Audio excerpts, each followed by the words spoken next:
घर की बात में आज ग्रेटर नोएडा की सोसाइटी जेकेजी पाल्म कोर्ट के लोगों का दर्द आपके सामने होगा।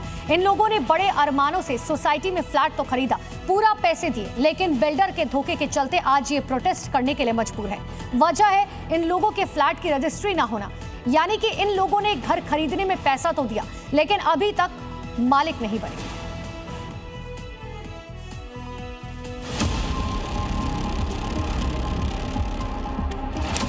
जगह ग्रेटर नोएडा, उत्तर प्रदेश।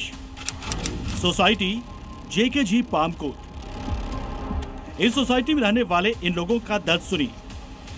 इन लोगों ने इस सोसाइटी में फ्लैट के लिए पूरे पैसे दिए, जिंदगी की जमा पूंजी लगा दी, खून पसीने की कमाई से आशियाना खरीदा, बैंक से लोन लिया, घर तो मिला, लेकिन मालिक नहीं बन पाए।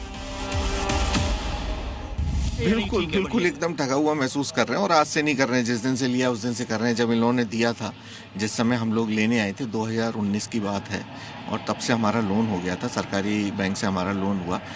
उस लोन को जब हमने लिया तो उन्होंने कहा था आप अगली दिवाली यहीं मनाएंगे 2019 की।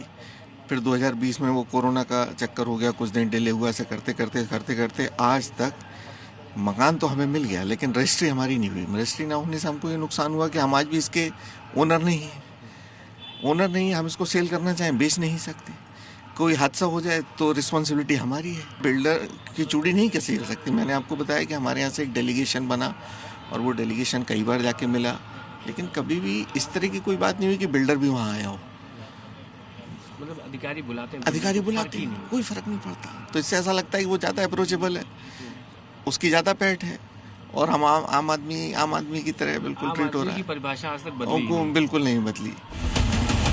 बिल्डर ने इन्हें बिना रजिस्ट्री के पोजीशन तो दे दिया, लेकिन अब ना रजिस्ट्री कराई जा रही है और ना ही किसी शिकायत की सुनवाई हो रही है। इन लोगों ने रेरा में भी शिकायत की, बिल्डर से भी अप्रोच किया, लेकिन कोई जवाब नहीं आया। जो मेरा घर का रजिस्ट्री है, उसके अपडेट के लिए हमने बिल्डर को कंटिन्यूस मेल डाला, मल्टीपल मेल डाला, बट हमें एक भी बार उस बिल्डर से रिप्लाई नहीं आया। उसके बाद फिर हमने रेरा पे एक कंप्लेन रजिस्टर्ड करे।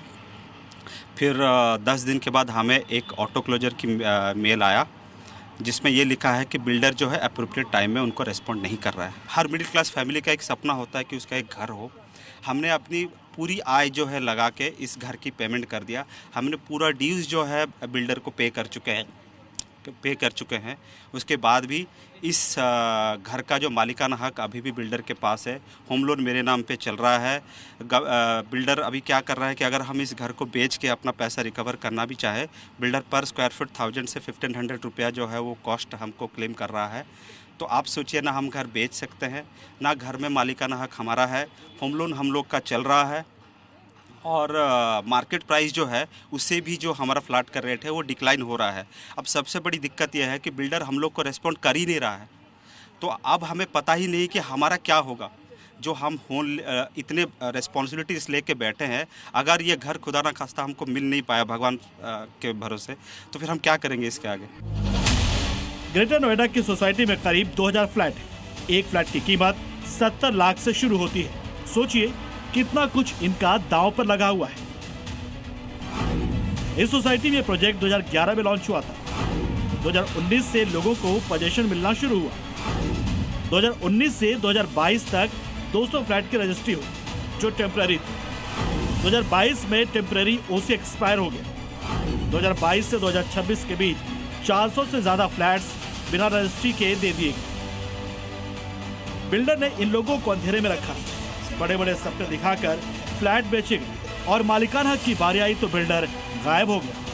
रजिस्ट्री नहीं होने की वजह आपको बताते हैं। दरअसल ग्रेटर नोएडा प्राधिकरण पर बिल्डर का पैसा बकाया।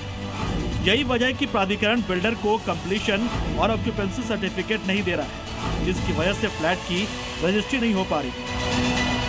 नियमों के मुताबिक प्राधिकरण बिल्डर को कंप्लीशन सर्टिफिकेट और ऑक्यूपेंसी सर्टिफिकेट देता है। इसका मतलब होता है कि फ्लैट में रहना बिल्कुल सुरक्षित है, लेकिन बिल्डर पर पैसा बकाया होने के चलते प्राधिकरण से हरी झंडी नहीं मिल रही। बिल्डर ने वादा किया था कि 3 महीने में रजिस्ट्री हो जाएगी, पर वादा सिर्फ वादा रहा।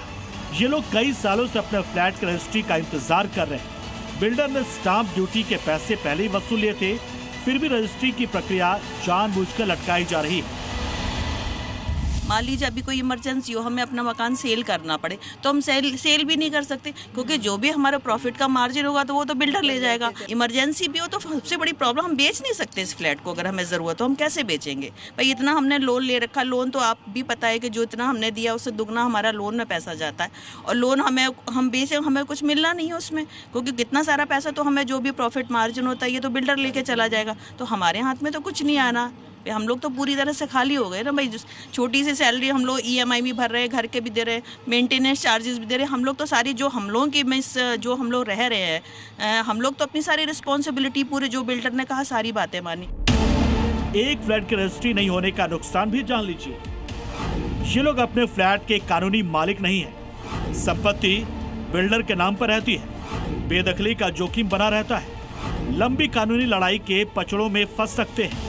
आप अपने फ्लैट को कानूनी रूप से नहीं बेच सकते, खरीदार को बैंक लोन या क्लियर टाइटल नहीं मिलेगा, लोन अप्रूवल के दौरान मुश्किलें आती हैं। इन लोगों का आरोप है कि बिल्डर की पहुंच बहुत ऊपर तक है, जिसके चलते कोई उसका कुछ नहीं बिगाड़ पा रहा है। आरोप ये भी है कि अब बिल्डर कंपनी का नाम बदलकर खुलेआम फ्लैट बेच रहा है, लेकिन इन लोगों से संवाद नहीं करना चाहता।